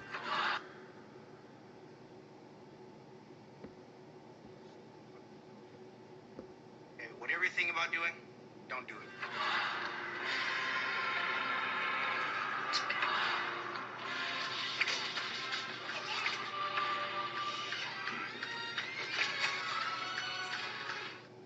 Okay, whatever you think about doing, don't do it.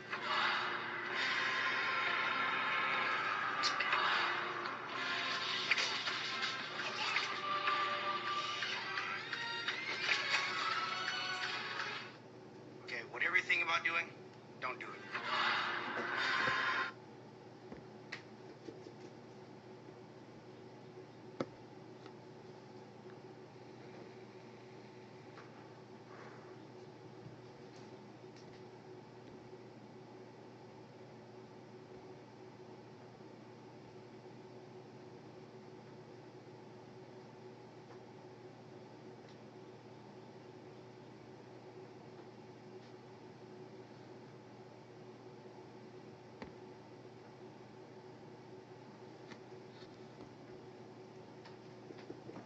Okay, whatever you think about doing, don't do it.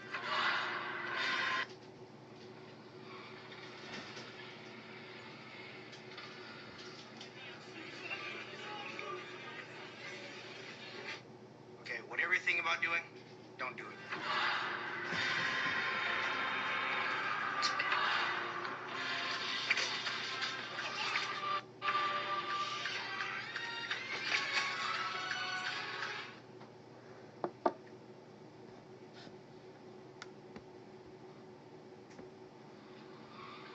Okay, whatever you think about doing, don't do it.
The Fed thinks that the job market's so great. You got James Bullard, you got all of them on parade saying we got blowout jobs number. BS, okay? Number one, in January showed 517,000 job creations. That is not for real. What we had was a seasonal adjustment. The numbers showed we lost 2.5 million jobs. But they said, you know, in January we usually lose 3 million. So poof, 500,000 jobs created. We did not create those. But what's even more egregious, take a look, Rob, just scroll through real quick to the next one. I want to show you. So this is the 517, right? It really would have been 2.5 million losses on the next one. And go ahead and scroll through if you can. And when you I wanted to show you the thing from the BLS. Just go to the very next slide. Just advance it to the next one. You see the bottom left? It says Yeah. the arrow. I don't know if you see there. Yeah, just advance it to the very next slide. There you go. At the bottom there, you see where it says 2.5 million losses? That's from the BLS. You can't play with that. Now look at the next one. The next one's absolutely crazy, Pat.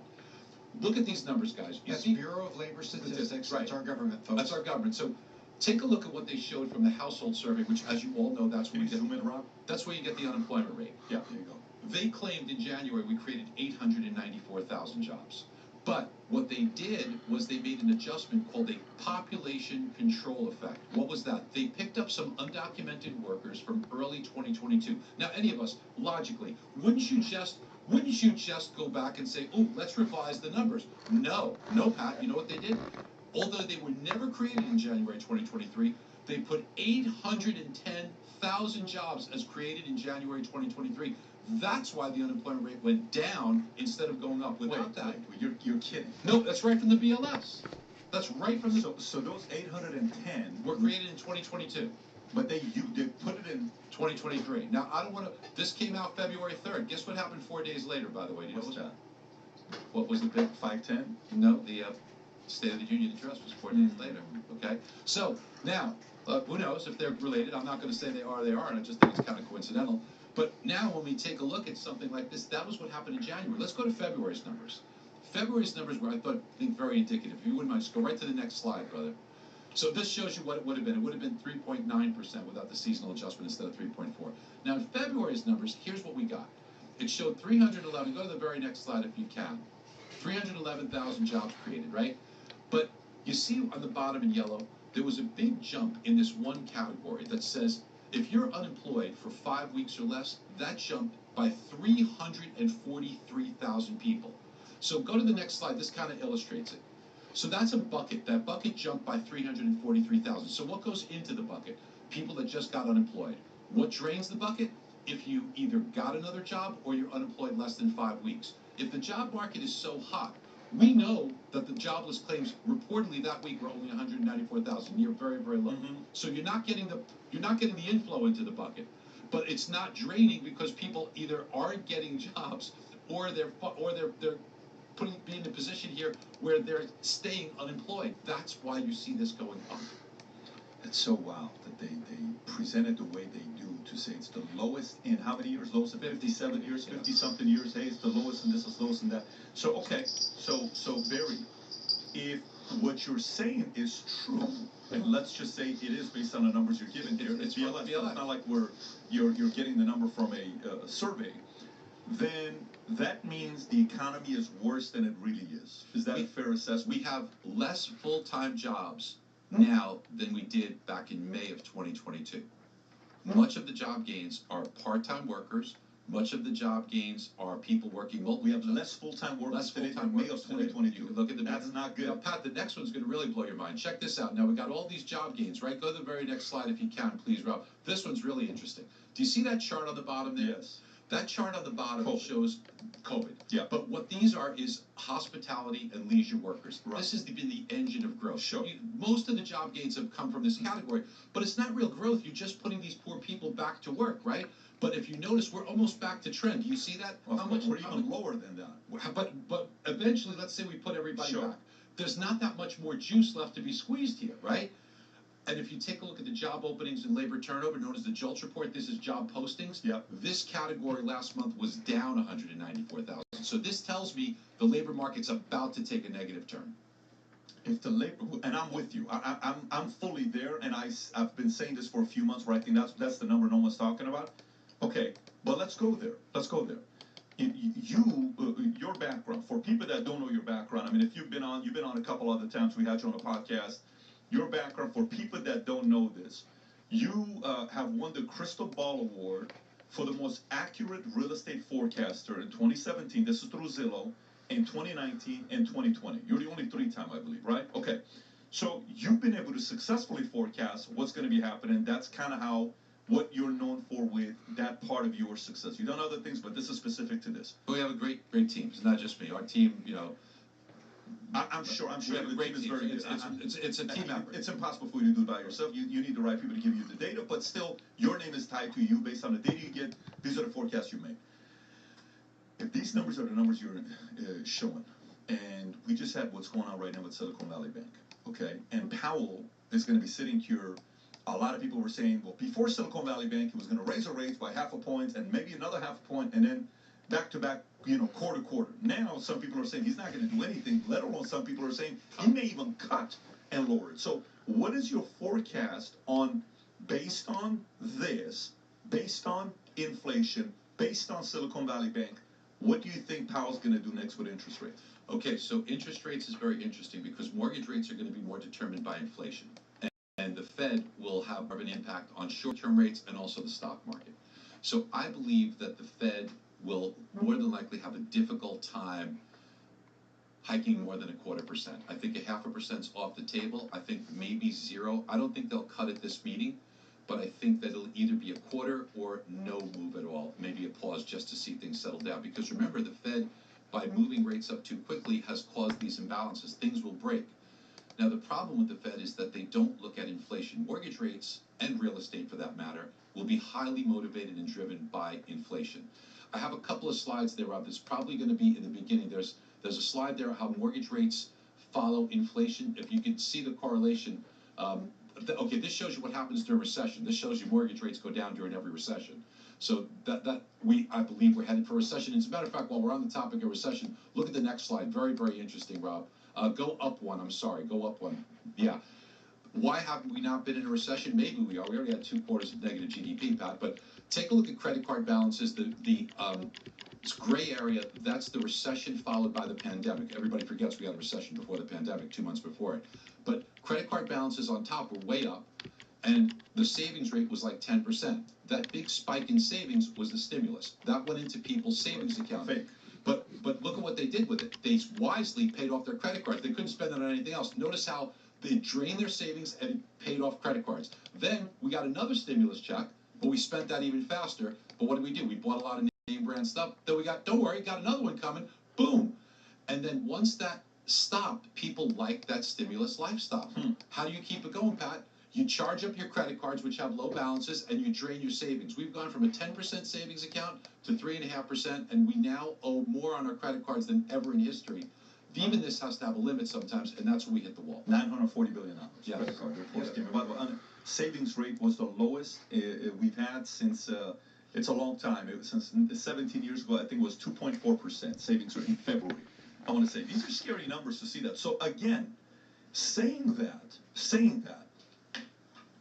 Powell is almost cornered now with this crisis to have to either not touch it or lower it. Tom, do you think Powell is going to still raise rates? Do you think he's going to delay it 30, 60 days to see how the market's going to react to this, to see if any other banks are going to react to this? What do you think Powell's going to do next? Well, right now I think it depends on the next 48 hours. Today was a rough day on the market, but not a cataclysmic day on the market. I'm with Barry. I think 0.5 point's off the table now. I think it's 0.25 point. But if there's any jitteriness in the next 48 hours in banking stocks, like there's fallout, they still need to find a buyer for Main Silicon Valley Bank, remember. They only found HSBC to buy the UK one, and PNC on Sunday night said, nah, I'm out. They wanted PNC, Truist, and US Bank, which are the top 3 banks at the next tier. They wanted one of those, preferably PNC, with a stronger balance sheet, to pick up United States SVB. If nobody picks that up, I think you're going to see jitters. And if there are jitters, I think Powell may go 0 next Thursday. It's the 22nd. Yeah, it's like we got a week, right? What's today? 13th. So we got a week in a day. So next Wednesday, if it's jittery, next Wednesday Powell may go 0, but I believe he's only doing 25. Okay, so here's a question you got to ask: how many people, and how much you think Powell communicates with Biden, with Yellen? How much communication you think there is with them and Biden right now? I think Powell sends 14 text messages a day and receives 1,400. Okay, so how quickly you think after this event? I'm not being funny. I'm saying, I think everybody's hammering him. I got you, Tom. So how much you think right now a emergency call or meeting has been made with all of them to say the following: hey, Jerome, we know we can't tell you what to do, but here's what I want you to be thinking about. We both know what's going to happen if you raise the rates 0.5 point. The reason why this happened with Silicon Valley Bank is because the rates increasing the way it did, and that kind of messed them up. And they got to try. How many more banks like that are out there? I don't know. But if you increase it the way you were going to increase it, a point to point and a half over the next 4, 5, 6 months, this may be the time for you to pump the brakes at least for 90 days to see how this reacts. Do you think that's the responsible call for Yellen and Biden to make to Powell? I think Yellen made that call on Friday afternoon after they seized SVB in the morning. They knew where the dominoes were going. They were watching the market. I believe that call happened before dinner time on Friday. So if you like this clip and you want to watch another one, click right here. And if you want to watch the entire podcast, click right here.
It's time to retrieve all those files you thought you lost.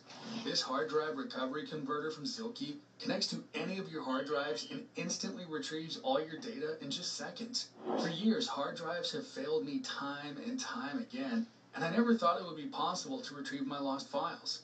It reads up to 3 hard drives simultaneously and has 6 terabytes of storage capacity that transfers files at an insane speed.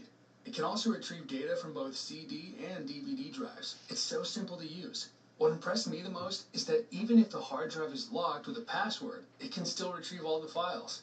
My laptop no longer turns on at all, and I was still able to retrieve all the data from the hard drive. Honestly, I couldn't believe it. It's the perfect tool to duplicate, copy, backup, or transfer large amounts of data in the safest way possible. Don't wait till it's too late to try to save your files. The Zilke website is running a 30% off sale. Don't miss out.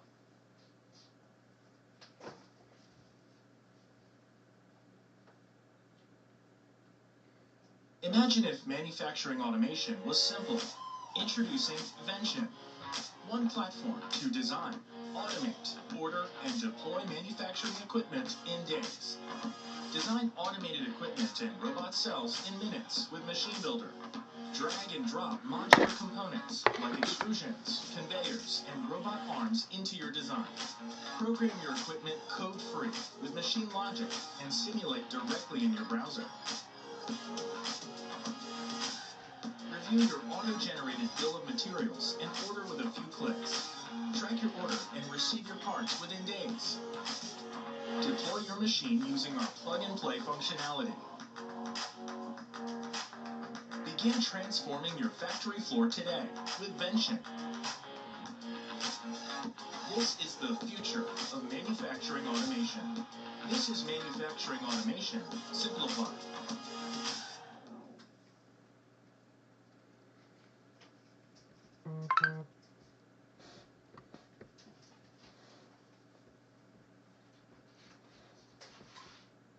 And it looks like we are live, so I'm going to say hello everyone and welcome to a terrible stream for terrible people. How are we doing this fine Monday? Mrs. Sick, she did it! Congratulations, idiot! You published a new episode. That's what I've titled the stream because I had to put like a stupid word in, but also I wanted a big congratulatory. So You're obsessed. with what? Calling you an idiot or congratulating you for getting a new episode of Spoon Stuff out? You promote me way too much. Yes, I don't promote you way. If I was promoting you way too much, you'd fucking know about it. You'd be like, oh my god, he won't stop talking about it. Yeah, that is what it is. But I am going to talk about it right now.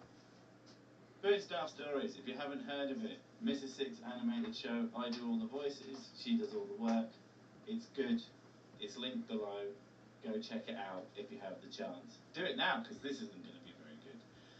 Anyway, that out of the way, and Blossom in the background, letting you know, how's it going? What have we been up to? Well, I have to go to work, damned time change. So as someone else was saying that they were really happy that I changed the time of the stream, and I'm like, no, I haven't. And I think it's because of fucking daylight changing. Where's gone daylight changing? Because the best part of it is that everyone does it at a different point, don't they? So Well, America's massive. Well, they have multiple time zones throughout the country, like bastards. So yeah, it ends up being very different times to very different people. Evening, sir, and Mrs. Six. Hello, Jonathan Owens.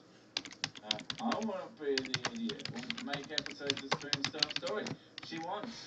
She keeps talking about having a team of animators, and I'm like, bitch, I might have some money, but I don't have that much. Not even close.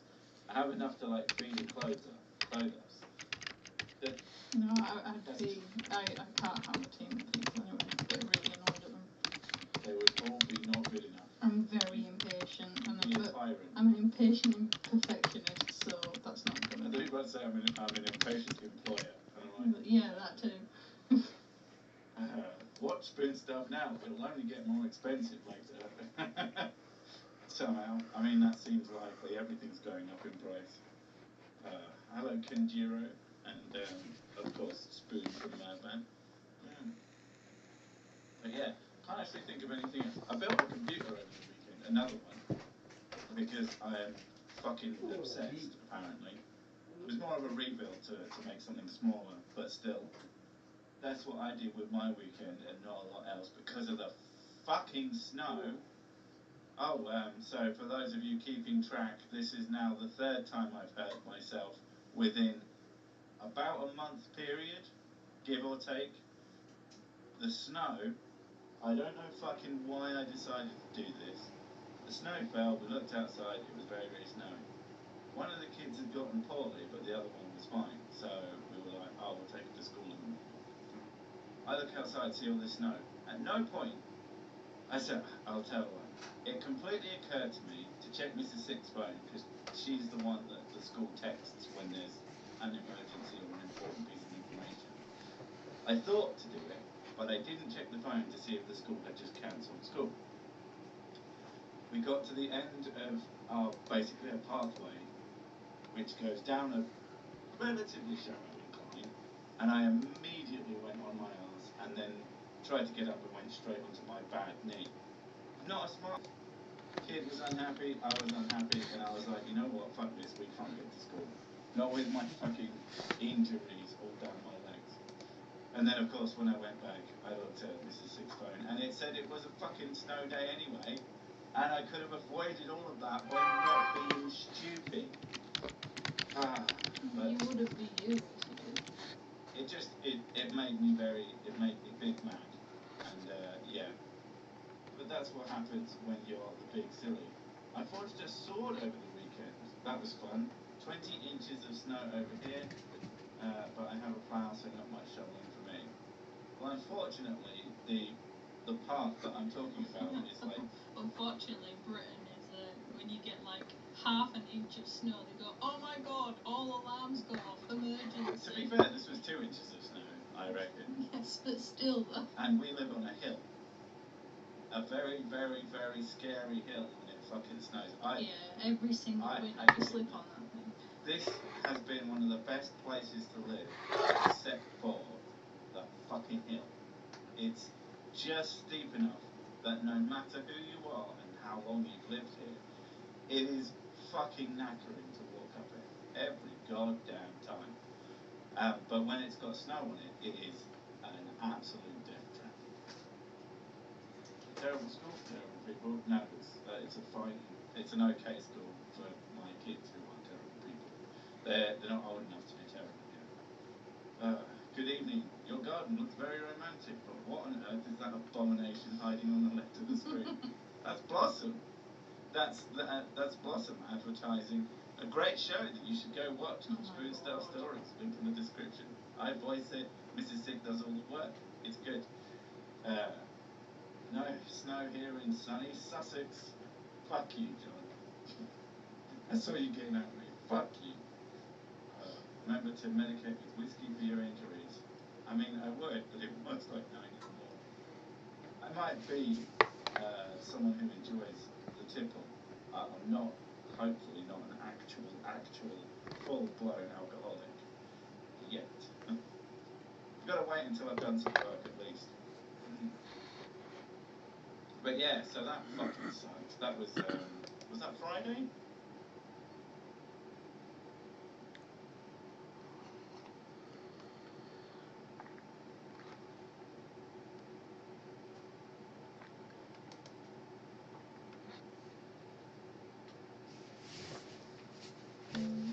Need to turn ideas into real-world solutions?